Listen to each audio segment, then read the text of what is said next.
Novembre 2002, une colline s'effondre sur un immeuble. Tous les habitants sont évacués au beau milieu de la nuit. C'était vraiment très impressionnant. Il y en avait de partout, les fenêtres cassées, le rocher dans sa cuisine. Enfin, c'était vraiment hallucinant, quoi. Ah oui, j'ai eu très peur. Ma femme m'a dit que c'est un tremblement de terre. Et après, on a eu une interdiction définitive d'habiter pendant 7 mois. Pourtant, malgré ces 7 mois d'interdiction d'habiter le bâtiment, officiellement décrété par la mairie, le syndic de l'immeuble exige des locataires qu'ils payent l'intégralité des loyers pendant leur absence. Je trouve ça scandaleux qu'on me demande aujourd'hui de payer les 7 mois qu'on n'a pas occupé cet appartement. On ira jusque devant les tribunaux, mais on ne paiera pas les 7 mois où on n'était pas chez nous. On ne demande absolument rien, aucun dédommagement. Nous, ce qu'on veut, c'est que la procédure s'arrête. On a été réglo. On aimerait bien que ce soit réciproque, qu'eux aussi soient réglo vis-à-vis de nous. À chaque appartement, son propre loyer. Et les sommes exigées sont importantes. Le syndic de l'immeuble impose à M. Oubraham de payer plus de 1 300 €. Pour ses voisins, le montant s'élève à plus de 2 400 €. Et pour la famille Poumara, à plus de 3 300 €. Pourtant, au moment de l'effondrement de la colline, le syndic n'a donné aucun signe de vie. C'est la mairie en urgence qui a relogé tous les locataires et payé la totalité des frais de relogement. La mairie s'est occupée de nous dès les premiers instants, à partir du moment où on a été évacué par les pompiers. Donc en fait, ils nous ont pris en charge, ils nous ont mis directement dans les hôtels. Donc vraiment, la mairie a assuré le relogement des particuliers. On n'avait pas le droit de retourner chez nous, sauf sous escorte policière. Donc nos vêtements, nos meubles, on s'est séparés de nos biens. Le syndic veut nous faire payer pour un appartement de 70 mètres carrés qu'on n'a pas habité, alors qu'on a été logé ici dans des chambres de 28 mètres carrés. Et tout le confort qu'on avait dans notre appartement, ici on ne l'avait pas. Avec pour tout bagage quelques vêtements récupérés à la va-vite, le couple a dû vivre ainsi pendant 7 mois. Pour M. Oubraham, la période de relogement fut encore plus pénible. J'ai habité 2 ou 3 mois dans un foyer sur Sonacotra. Et puis finalement, j'ai été relogé dans une résidence aussi, dans un hôtel. Et puis j'ai passé une semaine aussi dans un gymnase au froid, avec une femme handicapée aussi, avec 2 béquilles. Pour tous les locataires, la situation s'est révélée des plus inconfortables. 1 an et demi après avoir réintégré leur logement, coup de théâtre. Ils reçoivent abasourdis une lettre du syndic exigeant le paiement des loyers des 7 mois non habités. L'argument du syndic est déconcertant. La mairie ayant relogé gracieusement les locataires, ils doivent quand même payer le loyer de l'appartement qui leur a été interdit d'accès. Depuis quelques mois, je suis au chômage et malgré ça, on arrive tant bien que mal à se battre pour payer en priorité les loyers, puisque c'est vraiment la priorité absolue, payer les loyers et ne pas être en retard. Et malgré ça, ils ne sont pas du tout compréhensifs et ils veulent qu'on paye les 7 mois pour lesquels on n'a pas occupé l'appartement. Donc là, je suis un petit peu inquiet. Sûrs de leurs bons droits, confortés par leur assurance qui confirme qu'ils ne sont pas tenus de payer les loyers correspondant à cette période, tous les locataires décident de ne pas répondre aux exigences financières du syndic de l'immeuble. Mais lorsque Laurette, Jérôme et leur petit bébé reçoivent d'un huissier de justice une lettre les menaçant d'expulsion, leur inquiétude grandit, ils décident de reprendre contact avec le syndic. Oui, bonjour. Est-ce que je peux parler à madame s'il vous plaît? Elle me dit qu'elle ne peut plus rien faire pour vous, il faut contacter Maître Fr. Nous n'avons plus aucun document de vous chez nous. En fait, j'appelle pas par rapport aux documents parce qu'elles sont parfaitement au courant, elles n'ont pas besoin de documents pour en parler, elles savent. Elles m'ont dit que non, il n'y avait aucun sujet là-dessus, il fallait mieux contacter Maître Fr. Ben voilà. Elles sont jamais disponibles, elles veulent pas nous parler. De toute façon, cet après-midi, on va voir ce que ça va donner, mais de toute façon, il faut qu'elles nous reçoivent, quoi qu'il arrive. Jérôme et Laurette sont donc déterminés à obtenir une réponse du syndic le jour même. Là, on ne sait pas s'ils vont nous recevoir parce que ce matin, ils ne voulaient pas nous prendre au téléphone. On a essayé d'avoir plusieurs personnes. Il n'y avait aucune possibilité. Donc, on leur a dit qu'on passait. Donc là, on ne sait même pas si on va pouvoir être entendu ou pas. Le couple se rend au siège du syndic muni d'une caméra cachée. Ils obtiennent un rendez-vous, mais la responsable irritée ne veut pas démordre de sa position. Ils doivent payer coûte que coûte. Donc je vois pas ce que vous voulez que je vous dise, Mais à votre avis, qui c'est qui a payé votre logement? C'est le Saint-Esprit? Mais que vous soyez d'une manière ou d'une autre, vous devez payer là où vous habitez. Alors on nous aurait relogé dans une cave ou dans un local, c'était bon, on aurait payé le loyer parce qu'on était relogé dans un local. Ça aurait été pareil. Mais vous avez vos meubles qui sont restés dans l'appartement. Mais ça n'a rien à voir le fait que les meubles soient restés dans l'appartement. Heureusement qu'ils sont restés dans l'appartement. Ben oui, mais attendez, on peut pas vous reloger. Mais on n'avait même pas le droit de rentrer pour prendre des affaires. Vous, par exemple, humainement, Ah non, madame, attendez. Moi, je suis pas assistante sociale, je suis pas là pour être humaine. Ça, faut bien vous dire que dans la vie, rien n'est gratuit. Les propriétaires, eux, ils veulent leur loyer, hein. Je vous le dis tout de suite. D'ailleurs, vous pouvez dire à vos deux autres, je vais leur répondre, vos voisins, parce que j'ai vu que vous aviez fait strictement la même lettre tous, donc vous avez dû vous concerter. Ils vont aller à l'huissier aussi, hein. En clair, le syndic veut l'argent des loyers. Le propriétaire exige d'être payé. Le dialogue est impossible. Le couple quitte les locaux. Au revoir. Elle ne démarre pas pour elle, on doit payer, on a été relogés, même si c'est des petites chambres d'hôtel, c'est pas grave, faut payer. Nous, on va aller voir directement l'huissier, puisque c'est lui qui a le dossier entre ses mains. Et puis on va voir ce qu'on peut obtenir de lui. Toujours muni d'une caméra cachée, direction l'étude de l'huissier. Dans l'état actuel du dossier, je peux vous certifier que vous ne pouvez pas retenir vos loyers. Non, mais on ne retient pas les loyers. Sachant qu'on a eu une interdiction d'habitation. Vous n'avez pas le droit de retenir vos loyers. Mais on ne retient pas nos loyers. La justice est bien faite, mais tout se résout par l'argent en France. Hein. De toute façon, le droit, c'est ça. Payez vos loyers par l'intermédiaire de son assureur, parce qu'il y a un assureur. Ouais. Et maintenant, on récupère ses loyers. Mais qui... On peut récupérer les loyers, mais l'assurance a déjà payé, il veut donc 2 fois être payé. Je connais pas les accords qu'il a avec son assureur, mais ça ne vous regarde pas de toute façon. Ça ne nous regarde pas, sauf qu'il veut être payé. Non, mais vous arrangez les choses à votre manière. Je veux dire, lui, il est assuré, il a payé une assurance. L'assurance, c'était pris dans son contrat d'assurance. Le reste, c'est pas notre problème à nous. Selon l'huissier, l'assurance du propriétaire a donc payé le relogement de tous les locataires. Mais qu'importe, le propriétaire exige quand même en retour que les locataires payent leur loyer. La situation est surréaliste, le ton monte. Allez, on s'en va parce que ça sert à rien de parler avec madame. Mais c'est vous qui campez sur les vôtres. Ah mais non. Mon client, lui, l'estime avoir. Mais c'est parce que vous défendez les intérêts de votre client. Moi, je défends mes intérêts. Je suis pas fermé. Là, je signale que c'est une consultation gratuite. Dans leur malheur, le couple est chanceux. L'huissier a consenti pour cette fois à leur accorder une consultation gratuite. Aujourd'hui, les locataires sont acculés. Ils ont le sentiment de vivre une injustice. Ils ne savent plus comment s'en sortir.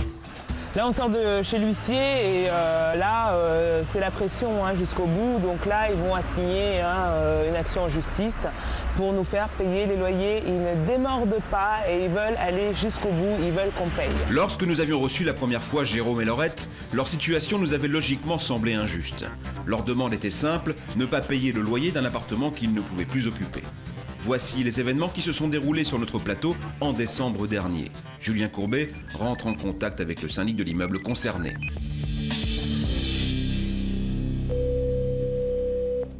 Allô ? Oui, bonjour madame. Bonjour monsieur. Julien Courbet, l'appareil. Pardonnez-moi de vous déranger.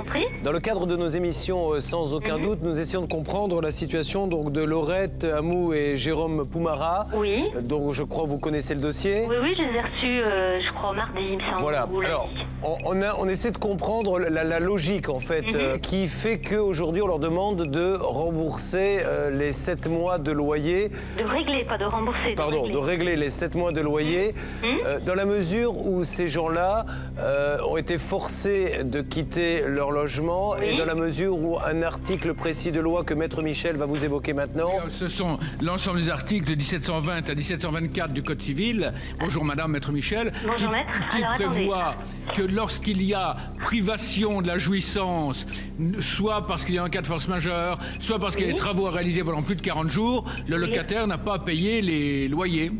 Oui, mais il a été relogé par la mairie gratuitement. Oui, mais ça ne vous regarde pas, madame, si vous me permettez de m'exprimer ainsi. C'est pas votre problème. Vous louez. Oui. Ils n'occupent pas les lieux pour un cas qui vous est étranger, comme ils n'occupent pas les lieux, ils ne vont pas payer un loyer pour des lieux qu'ils n'occupent pas. Parce que s'ils n'avaient pas été logés, ils n'auraient pas eu à payer le loyer ? Attendez, s'il s'était relogé lui-même, nous, à ce moment-là, notre assurance indemnisait notre propriétaire. Et le problème ne se posait pas. Mais comme il a été relogé par la mairie gracieusement et que l'assurance de la copropriété a indemnisé la mairie... De toute façon, madame, même si l'assurance a indemnisé la mairie, c'est les problèmes entre vous et la mairie, ça n'a rien à voir entre les rapports du propriétaire et du locataire. Que le propriétaire soit indemnisé, pas indemnisé, qu'il paye la mairie, qu'il la paye pas, ça n'a rien à voir avec leur rapport avec vous. Quand vous êtes locataire, vous êtes relogé quelque part. À un moment, vous devez bien payer un loyer. Oui, mais un loyer, si j'ai un toit convenable. convenable, madame. On paie un loyer parce qu'on me doit un toit qui est convenable. Là, dans le contrat qu'ils ont passé, je vous donne la parole, maître Novakovic, dans une seconde. Dans le contrat qu'ils ont passé avec le bailleur, il n'était pas prévu, je pense au départ, qu'il devrait partir pendant 7 mois avec... Bien sûr, puisque c'est un impondérable. Voilà, donc pourquoi c'est à eux de supporter l'impondérable et non aux propriétaires?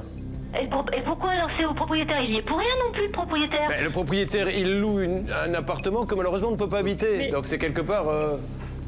Non, ça vous paraît pas logique? Oui, non, attendez, il y a eu c'est l'immeuble entier où il y a eu un problème. C'est pas un problème dans un appartement qui est insalubre, c'est un immeuble qui est... il y a un arrêté péril, on peut pas habiter l'immeuble pendant X mois. Donc le bail est suspendu pendant ce temps-là et donc ils n'ont rien à payer? C'est la loi. C'est la loi, madame. Au-delà de... 40 jours. Nulle part il est marqué dans le code que si la mairie reloge les personnes... Ça serait d'ailleurs totalement unique parce que ça voudrait dire que s'ils sont logés par leur grand-père ou leur cousin gratuitement, là ils payent pas le loyer, mais s'ils sont... Non, c'est pas ça, c'est pas qu'ils payent pas le loyer, c'est que l'assurance les indemnise pour l'immeuble qui est sinistré. Un mot de maître Novakovic, avocate. Oui, bonjour madame, écoutez, je vais vous arrêter tout de suite parce que c'est insupportable d'entendre ça. En ce sens que le propriétaire, si vous voulez, n'a rien déboursé, c'est une assurance. Donc le propriétaire ne peut pas dire aujourd'hui qu'il a subi un préjudice financier. Et de ce fait, pardonnez-moi, je termine. Vous pouvez me laisser parler, s'il vous plaît? Oui. Merci. Donc, il est évident que le propriétaire aujourd'hui est en mesure conformément à la loi, de ne pas réclamer les loyers, simplement parce que l'assurance a pris en charge tout ce sinistre. Donc, on ne peut pas aujourd'hui, vous ne pouvez pas, en qualité de propriétaire, réclamer le paiement de loyers qui sont complètement indus. Car, à défaut, croyez-moi, ils seront en droit de saisir le tribunal afin de faire respecter leurs droits. Car c'est un abus de droit de sa part. Qui c'est qui ne va pas encaisser ses loyers? C'est le propriétaire qui, lui, n'y est pour rien. Oui, mais après, mais madame, le locataire... Nous, on est victime. Le locataire non plus. Le locataire, il paie pour avoir le droit d'avoir un toit. On ne lui fournit pas ce toit, il ne paie pas. Non, mais je comprends bien que ça fait partie des impondérables, madame. Madame, je crois que vous avez un souci qui est tout simple. Vous êtes syndic et vous confondez des règles commerciales avec des règles juridiques. Vous avez à récupérer des loyers pour votre propriétaire, c'est votre rôle. Il se trouve que là, il y a un cas qu'on appelle un impondérable. Et je crois que la justice, dans ces cas-là, fait son travail. Il y a des lois qui sont marquées là. Et les avocats autour de cette table vous le confirment. Et vous ne pouvez pas, de ce propre chef, appliquer une règle commerciale. C'est complètement différent. C'est pas une règle commerciale, étant donné qu'il a été relogé. Ce n'est pas votre problème, madame. Mais pas par vous. Pas par vous, madame. Ça aurait été différent si vous leur aviez trouvé un logement de même nature, vous-même, là, bien sûr. Voilà, à vos frais. À vos frais. Là, à vos frais exclusifs. Mais en l'occurrence, ce n'est pas à vos frais, c'est aux frais de la mairie. Donc ça n'est pas votre souci. Quitte à la mairie, à la limite, de réclamer des loyers, ça regarde la mairie. C'est un rapport entre la mairie et ces personnes, mais pas vous. Madame, si on part de ce principe, allez, je vous suis dans votre raisonnement, d'accord? Ils avaient un appartement qui faisait quelle taille? 70 mètres carrés. Oui, il me semble, donc pour 70 mètres carrés, ils paient un loyer en fonction de ces 70 mètres carrés. Est-ce qu'ils ont été relogés dans un 70 mètres carrés avec le même espace et tout ça? Non, alors, est-ce que vous faites au moins une déduction de loyer en fonction des logements qu'on leur a fournis? Je vous rappelle qu'ils ont dormi combien de temps à l'hôtel? 7 mois. Non, à l'hôtel. Un mois à l'hôtel. Et après, vous avez été logé où? Après, on a été logé dans une résidence hôtelière. Est-ce que madame, c'était la même... 28 mètres carrés, Julien, je le précise. Dans ces cas-là, alors faites au moins adapter le loyer à ce qui leur a été fourni. Et j'ajoute le préjudice de jouissance. Et on va en plus leur faire payer le loyer, ils n'avaient même pas le droit d'aller récupérer leurs vêtements. Est-ce qu'on peut vous rappeler? Bien sûr, madame, je vais vous donner un numéro, si on peut se rappeler avant la fin de l'après-midi, ça serait génial. Un rendez-vous téléphonique est pris avec la responsable du syndic. Comme convenu, nous rappelons 2 heures plus tard. En ligne, une assistante nous répond. Elle est en réunion actuellement, elle ne sera pas disponible. Alors avant quelle heure? Parce qu'elle nous a dit on avait un rendez-vous téléphonique. Ah, là par contre, elle ne m'en a pas parlé. Elle m'a dit, là on m'a signalé, donc c'est pas elle parce que je ne peux pas la joindre du tout. On m'a dit qu'elle était en réunion avec la direction et que je ne pouvais pas du tout la déranger. Une demi-heure plus tard, nous renouvelons notre appel. Bonjour, nos bureaux sont ouverts les lundis, mardis, jeudis de 8h30 à 12h30 et de 13h30 à 17h30, les mercredis de 8h30 à 12h30 et de 13h30 à 17h, et les vendredis de 8h30 à 12h30 et de 13h30 à 16h. Merci de votre appel et à bientôt. Tirons 2 conclusions de cet appel. Le premier, c'est que on nous a un petit peu baladé puisqu'on nous avait promis de nous parler aujourd'hui. Et la deuxième, c'est qu'il n'est que 17h20. Donc les bureaux sont censés fermer dans 10 minutes. Et je pense qu'on a décidé, comme on savait qu'on allait rappeler, de voilà. Donc c'est pas très fair-play de la part de ce syndic, mais ce n'est pas grave. Nous avons donc décidé de continuer à vous aider. C'est pour ça que nous allons envoyer immédiatement dans votre ville un journaliste qui va se rendre pour un duplex, caméra à l'épaule, chez ce syndic, afin d'avoir une explication. Le lendemain, nous envoyons un journaliste sur le terrain puisque le syndic est injoignable. Il va interroger un responsable. Arnaud Mugler, notre journaliste de la rédaction de Sans aucun doute, est avec nous. Est-ce que vous m'entendez, Arnaud? Je vous entends très bien, Julien. Nous sommes à la porte et nous entrons maintenant. Bonjour, madame. Oui. Attendez, je suis avec vous tout de suite, Julie. Bonjour, madame. Je suis journaliste pour TF1. Je suis actuellement en ligne avec Julien Courbet sur le plateau de Sans aucun doute et nous souhaiterions parler à madame... Oui, je vous remercie. Alors, madame n'est pas là. Nous souhaiterions... il prévienne la direction, Julien. Arnaud, vous restez sur place. Vous nous tenez au courant. Vous nous rappelez pour nous dire si on doit ce matin téléphoner ou si vous-même, de votre côté, arrivez à avoir un rendez-vous maintenant. Et on fait un point dans quelques instants. Je vous rappelle dès que j'ai des informations. Merci, Arnaud. À tout de suite. À tout de suite. 4 heures plus tard. Arnaud? Oui, Julien. Alors, y a-t-il du nouveau? On ne veut pas nous laisser entrer, il y a quelqu'un qui nous interdit de rentrer, qui bloque la porte. D'accord. Je suis en train de le filmer. Donc, essayez de savoir à qui... Bonjour. Si quelqu'un veut bien sortir. Bonjour, alors, est-ce que quelqu'un veut bien sortir? On a verrouillé la porte et les gens sont partis en refusant de me parler. Est-ce qu'on pourrait avoir quelqu'un pour discuter à l'extérieur, s'il vous plaît? Est-ce que quelqu'un peut venir discuter à l'extérieur? Les gens se retournent, ils ont verrouillé les portes et ils sont partis. Je suis devant porte close. Bien, alors restez là devant. Nous essayons, nous, de notre côté, de téléphoner pour voir si quelqu'un est à l'intérieur. La régie fait le numéro.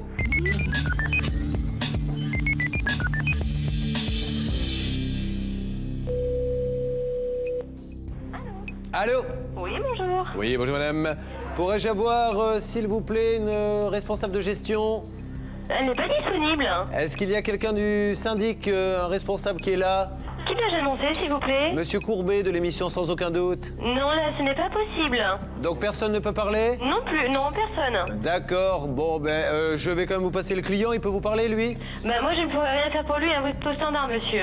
D'accord, enfin, vous pouvez au moins lui dire à lui, parce que moi, je comprends que vous vouliez ne me passer personne. Non, là, par contre, là, je suis désolée, j'ai d'autres communications. Non, mais attendez, parlez à votre client, c'est pas moi, c'est votre client. Vous lui dites ce que vous voulez. Vous lui dites qu'il rappelle à notre réseau, je n'ai pas le temps, qu'il rappelle dans un petit moment. Je vous remercie, monsieur. Allô. Voilà, votre syndic, donc, vous envoie paître monsieur et vous demande de rappeler un petit peu plus tard, à moins que cette dame soit toujours là.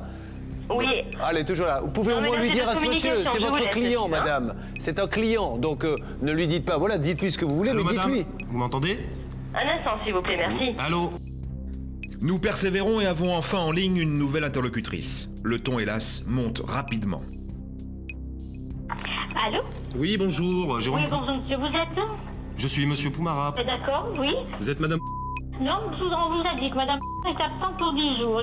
Pour 10 jours, elle est en congé maternité, maladie. Alors, je pense que nous avons été assez clairs, de toute façon. Absolument pas, non. Justement. Écoutez, si. Non, vous n'avez pas été clair. On vous dit qu'il n'y a personne Vous êtes de qui, madame? disponible, monsieur. Madame. Je ne peux pas vous passer. Vous êtes ici au standard. Pierre, Vous avez le la rappeler. personne qui encaisse les chèques et point final au téléphone. Non, il n'y a pas de point final, madame. Là, vous deviez nous rappeler hier. On essaye depuis hier, 16h30.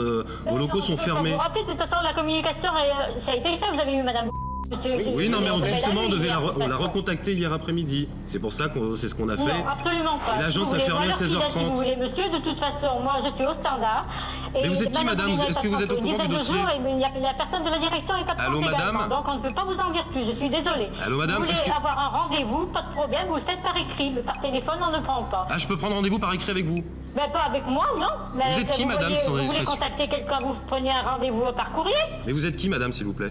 Ben, moi, je suis la personne du standard. La personne du standard, donc vous êtes deux au standard. Vous n'êtes pas au courant de l'affaire, madame, puisque vous êtes juste au standard. Monsieur, de toute façon. Donc je souhaite parler à une responsable de la gestion, s'il vous Mais plaît. la personne, je vous dis qu'elle est absente pour 10 jours. Alors là, si j'ai un problème, si je souhaite venir régler, vous êtes venu la semaine dernière, autant si que je ça. souhaite venir régler aujourd'hui, amener un chèque, il n'y aura personne pour me recevoir, donc.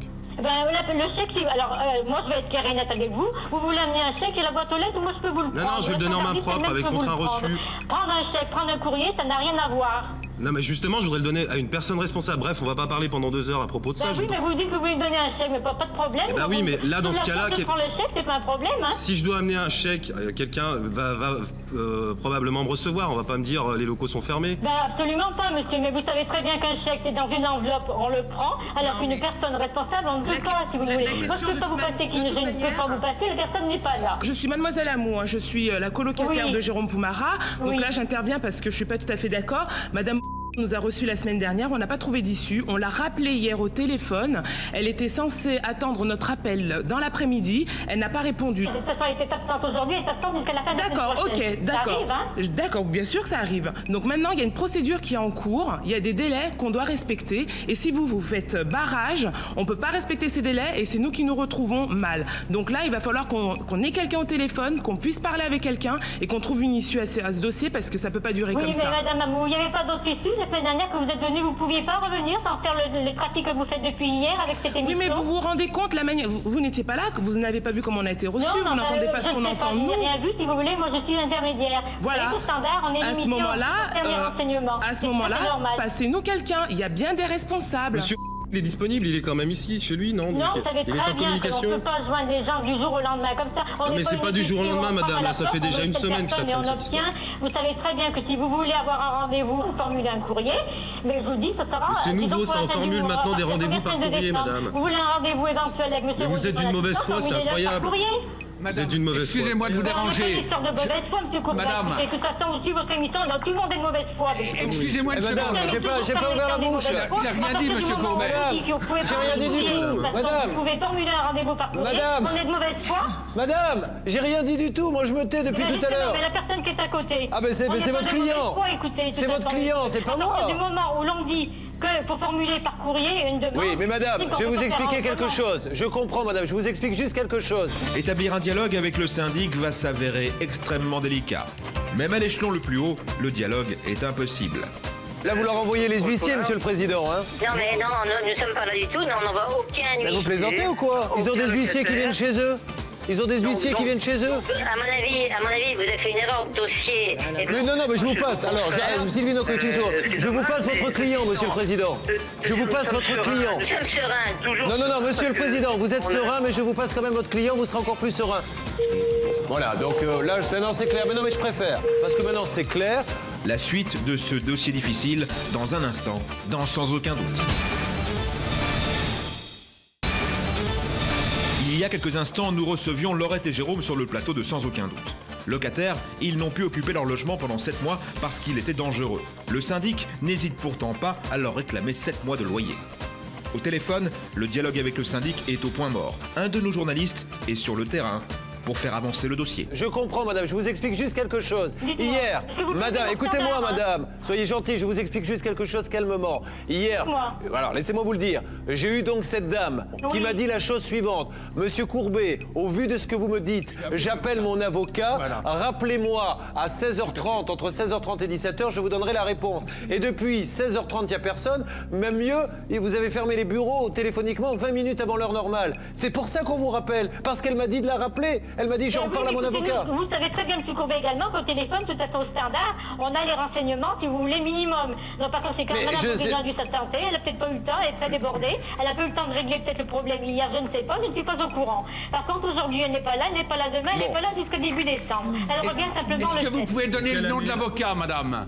Est-ce que vous pouvez communiquer le nom de l'avocat? Puis à ce moment-là, un des avocats de l'émission se mettra en rapport avec lui pour savoir ce qu'il en est. C'est une discussion purement juridique. Personne n'est en cause, c'est pas immoral pour qui que ce soit. Écoutez, je m'excuse. Moi, je peux pas vous donner de renseignements supplémentaires. Je n'en sais pas mieux. Le nom de l'avocat, madame, c'est pas difficile. Mais moi, je regrette, mais nous en avons plusieurs. Et vous en donner un, c'est faire une erreur. Mais vous permettez juste de faire barrage, madame, en fait. Ça servait à rien dans l'histoire. Que je vais être obligée de raccrocher, je m'en excuse. Je vous en prie, madame. Je vous en prie. Allez, au revoir. Pendant ce temps-là, notre journaliste sur le terrain n'a pas perdu de temps. À notre grande surprise, il obtient un rendez-vous avec le directeur du syndic. Bonjour. Bonjour madame. Bonjour monsieur. Enchanté. Je suis ravi de vous rencontrer. Puis-je me permettre de vous passer Julien Courbet au téléphone pour que vous puissiez parler directement avec lui? Ce serait peut-être plus simple, plus efficace que vous discutiez directement si vous l'acceptez. Merci. Julien, je vous passe monsieur le directeur. Allô? Oui, allô, bonjour monsieur le directeur. Pardonnez-nous. Je ne suis pas directeur, hein. Vous êtes dans une société privée, dont je suis président, donc c'est partie des directeurs. Enfin, je suis tout à fait heureux de vous saluer. Il semblerait qu'il y ait un problème, puisque mes collaborateurs insistent pour parler à mon personnel. Donc, je suis prêt à disposer de 15 minutes pour les recevoir et puis pour parler du problème qui vous inquiète. Il nous faudra même moins. Votre émission, mais en tout cas, je vous écoute pour connaître un peu vos intentions sur ce dossier. Julien Courbet explique en détail au président du syndic les raisons de notre insistance. Nous avons en charge de trouver des solutions pour reloger les occupants, ce qui a été fait. Alors vous parlez de chambres d'hôtes ou n'importe quoi, enfin peu importe. Le tout c'est que ces familles, ces personnes soient relogées dans les meilleures conditions possibles. Donc c'est un premier point. Donc on ne peut pas polémiquer là-dessus, comme vous l'indiquiez, de façon un peu, à mon avis, excessive. Ceci étant, après il y a un coût de ce relogement qu'il prend en charge. Ceci sera jugé bien sûr par les tribunaux, est-ce les compagnies d'assurance, est-ce la mairie, est-ce les locataires au titre du bail qu'ils ont contacté avec le bailleur. Eh bien alors, attendez le jugement. Attendez le jugement, monsieur le président, avant d'envoyer les huissiers. En imputant, monsieur... On attend le jugement. Bonjour. En imputant les loyers actuels sur l'arriéré, vous vous faites indemniser une période de 7 mois dont vous ne connaissez pas encore le responsable. Pourquoi désigner dès maintenant les locataires? Attendez le jugement, monsieur, quand la justice... Ah non, c'est... Rappelons tout de suite, il y a dû y avoir une manipulation. On donnera la parole à Maître Dankovic, mais c'est complètement incroyable. Il est en train de nous dire, attendons que la justice fasse son travail, mais quand même, dans le doute, on envoie les huissiers. Surtout que la justice ne risque pas de les condamner eux, qui ne sont pas assignés dans le tribunal. Nous rappelons sur le champ notre journaliste. Nous attendons avec impatience d'entendre les arguments du président. Oui, Julien, comme monsieur le directeur n'avait pas été présenté à la personne qui lui parlait, monsieur le directeur a coupé la communication. Ah d'accord. Je vous le passe, il souhaite à nouveau, monsieur le directeur accepte juste de vous parler, j'imagine, pour conclure. Je vous le passe, Julien. D'accord. Monsieur le directeur. Je souhaitais avoir bien sûr les noms, prénoms. Oui, je vous les donne. Ceci étant, pour en venir à notre problème qui touche des gens qui ont été dans le malheur suite à des événements, effectivement, dans lesquels nous sommes responsables ni vous ni nous, hein, et donc on essaye de faire au mieux.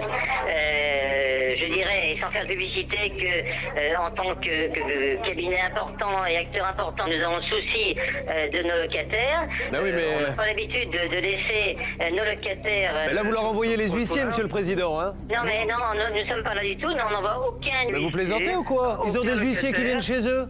Ils ont des huissiers qui viennent chez eux? À mon avis, vous avez fait une erreur de dossier. Non, mais je vous passe. Alors, Sylvie Nocotin, je vous passe votre client, monsieur le président. Je vous passe votre client. Nous sommes sereins, toujours. Non, monsieur le président, vous êtes serein, mais je vous passe quand même votre client, vous serez encore plus serein. Je vous passe votre client. Allez-y, parlez-lui. Allô, bonjour monsieur. Allô, monsieur. Je ne connais pas le dossier, donc ça ne servira à rien. Pardon? Que j'interromps. Alors, je vous passe Maître Novakovic, avocate pénaliste. Monsieur? Voilà, donc là, maintenant c'est clair. Mais non, mais je préfère, parce que maintenant c'est clair. Est-ce que vous vous rendez bien compte qu'au moment... En plus, il a dit, je ne vais pas parler à quelqu'un alors que je ne connais pas le dossier. Alors que ça fait quand même près de, pour nous en tout cas, 20 minutes que ce monsieur nous parle de ce dossier. Donc là, on est, et je peux le dire, et ça n'engage que moi, dans la mauvaise foi quand même la plus totale. À partir du moment où il nous dit, je suis un cabinet réputé, on prend soin de nos clients. Dès que je lui dis, il y a les huissiers qui viennent voir vos clients, là, on commence à raccrocher. Mais là, c'est au-delà, puisque voilà. Si vous voulez, Julien, il y a des huissiers qui les poursuivent alors qu'il n'a pas de titre. Ouais. Donc, il est évident que tout avocat, et votre avocat va très certainement vous conseiller de lancer une procédure au fond et demander des dommages et intérêts, parce qu'aujourd'hui, il y a un préjudice énorme, considérable de cette famille et de ces familles qui ont des enfants qui sont perturbés par des huissiers. Et aujourd'hui, il faut renverser la vapeur et lancer une procédure et faire ce qu'il faut. Et ça va s'arrêter tout de suite. Depuis le début du mois de janvier 2005, nos journalistes ont travaillé d'arrache-pied sur l'affaire de Jérôme et Laurette. Nous les avons fait revenir sur le plateau de Sans aucun doute. Voici ce que nous avons à leur annoncer. Voilà en ce qui concerne donc le résumé de cette affaire. Que vous trouviez particulièrement injuste. Que s'est-il passé donc depuis l'émission, madame? Donc depuis l'émission, début janvier, nous avons reçu un courrier de l'huissier ainsi qu'une confirmation du syndic. J'ai la chance de les avoir sous les yeux. En ce qui concerne donc l'étude, eh bien, j'ai classé votre dossier de notre suivi contentieux. Donc chez l'huissier, l'affaire est classée. Et en ce qui concerne le syndic, eh bien, ils vont répercuter ces loyers au responsable de l'éboulement. Donc le responsable serait déterminé par un jugement qui va avoir lieu dans les semaines qui suivent. Et ils nous envoient également un papier dans lequel ils disent que ce dossier est terminé en ce qui les concerne. Et ça, c'est une sacrée bonne nouvelle. Est-ce qu'elle tient pour vous et pour les autres également?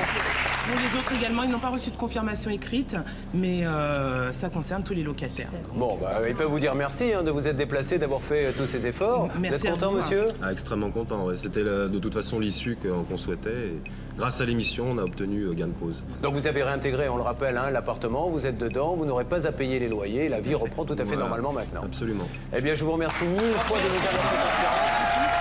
Je remercie également toutes les autres personnes qui vous ont fait confiance. Et quant à l'huissier et au syndic, on ne peut que leur dire merci. Le bon sens a parlé et c'était la meilleure façon d'agir dans ce dossier. Merci 1000 fois tous les deux, les avocats et aux journalistes qui ont travaillé. De retour pour Laurette et Jérôme.